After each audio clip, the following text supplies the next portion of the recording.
شروع کرتا ہوں اللہ کے نام سے جو بڑا مہربان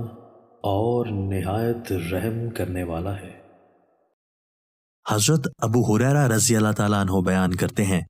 رسول اللہ صلی اللہ علیہ وآلہ وسلم نے فرمایا، بندہ سجدے کی حالت میں اپنے رب کے انتہائی قریب ہوتا ہے،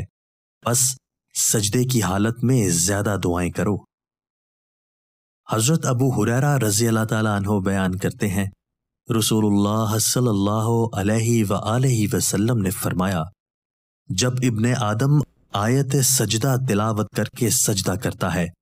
تو شیطان الگ ہو کر رونے لگتا ہے اور کہتا ہے، ہائے افسوس، ابن آدم کو سجدے کا حکم دیا گیا تو اس نے سجدہ کر لیا تو وہ جنت کا مستحق قرار پایا،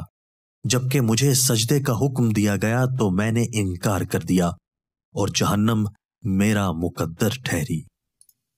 دوستو، اللہ تعالی ہمیں ان احادیث مبارکہ پر عمل کرنے اور اپنی زندگیوں کو سنوارنے کی توفیق عطا فرمائے۔